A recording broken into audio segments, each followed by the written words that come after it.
Advantage of solid models. So unlike wireframe and surface representation, which contains only geometrical data, wireframe और surface representation में केवल क्या था, geometrical data था, यानी कि लेंथ, विड्थ, हाइट कितनी है, उसकी ज्योमेट्री कैसी दिखती है, वो केवल उतना ही डाटा दिखाई देता है।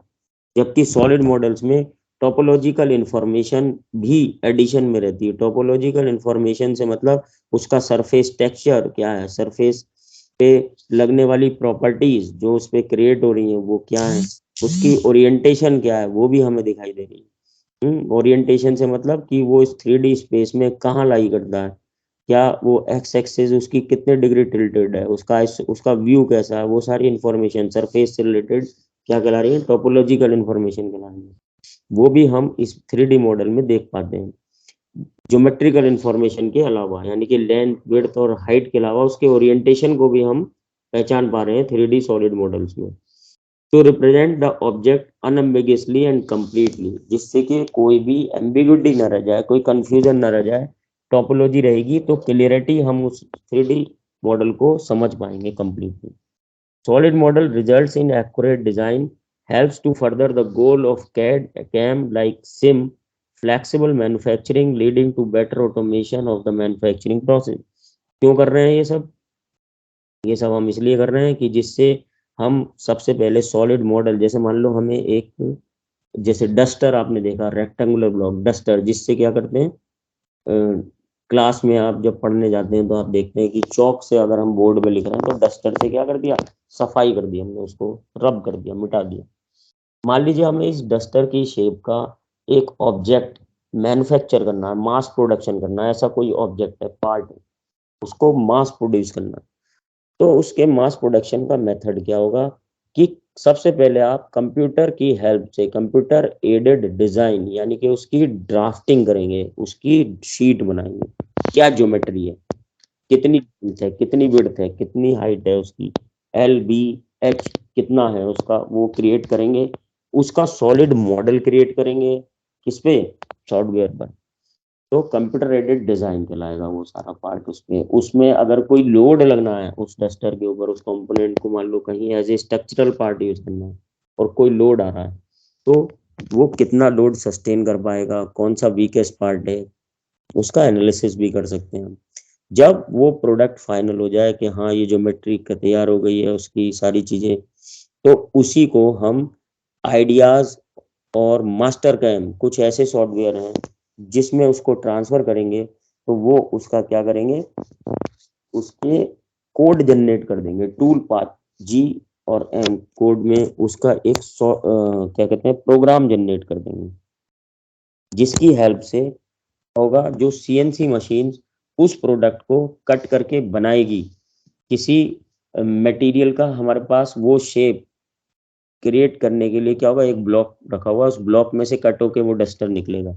और कटिंग कौन करेगा, लेथ मशीन या सीएनसी मशीन पर टूल जो है उसकी कटिंग करके वो डस्टर शेप जो है निकाल के हमें दे देगा। उसके लिए टूल को कितना मोशन करना होगा, ये उस ड्राइंग से वो आइडियाज या मास्टर कैम सॉफ्टवेयर जो है अपने आप एक प्रोग्राम जनरेट कर देंगे। वो प्रोग्राम रीड हो जाएगा, मशीन जो है उस प्रोग्राम को रीड करते हुए टूल जो है अपने आप चलेगा और एक डस्टर शेप जो है निकाल के दे देगा। इन सब को हम कैड कैम और लाइक सिम, हाँ ये इसका अनदर एस्पेक्ट है। Flexible manufacturing leading to better automation of the manufacturing process. तो ये बता रहा है कि फ्लेक्सिबल मैन्युफैक्चरिंग में हम क्या कर रहे हैं, सारी चीजों को इंटरलिंक करते हुए ऑटोमेशन के थ्रू अचीव करते हैं। ऐसा नहीं कि मैनुअल वर्क के थ्रू हम उसको जैसे पहले करते थे कन्वेंशनली, अब हम क्या कर रहे हैं, हम चीजों को ऑटोमेटिकली ऑटोमेशन की तरफ लेके जा रहे हैं। फ्लेक्सिबल मैन्युफैक्चरिंग कर रहे हैं कि हमें मान लीजिए एक मॉडल से दूसरा बनाना पड़ता था, कि अभी हम कार का, मान लीजिए आपने कार कार बहुत समझ में आती है इसलिए इसका एग्जाम्पल ले रहे हैं कि स्विफ्ट मॉडल बनना है।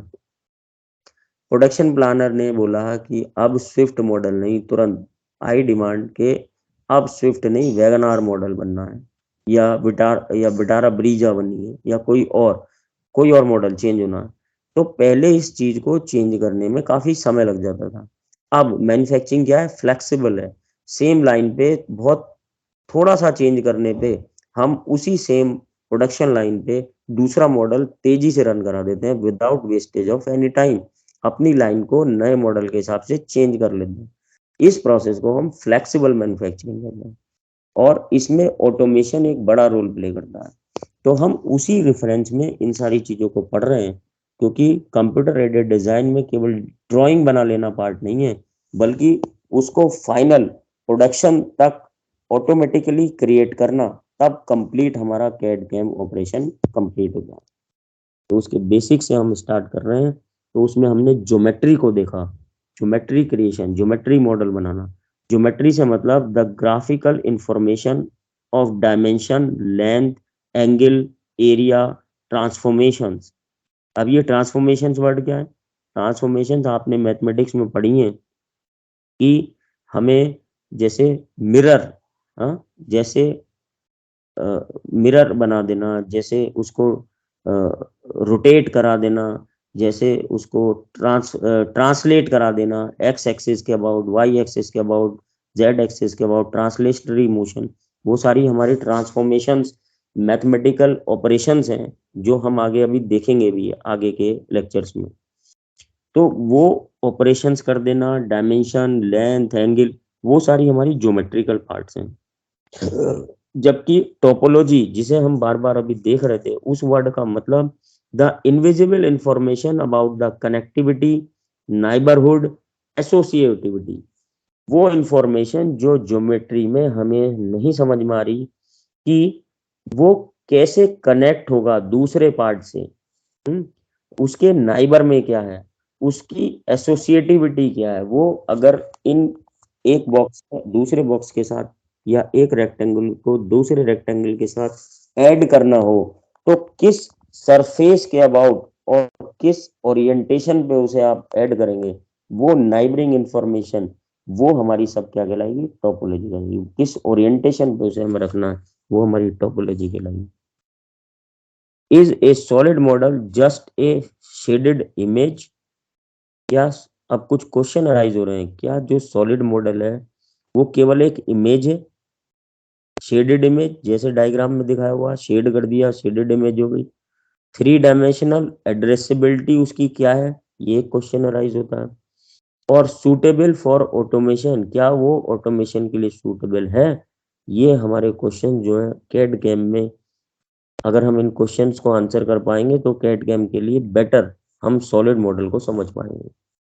वायर फ्रेम मॉडल और सॉलिड मॉडल हमारे दिखाए हुए हैं, जिनको अब देख के हम इतना पढ़ने के बाद बता सकते हैं कि वायर फ्रेम मॉडल में हमारी केवल ये एजेस जो ब्लैक कलर से दिखाई दे रही हैं और कॉर्नर यही है, बीच में कुछ नहीं है, सरफेस में कुछ नहीं, हॉलो है सब।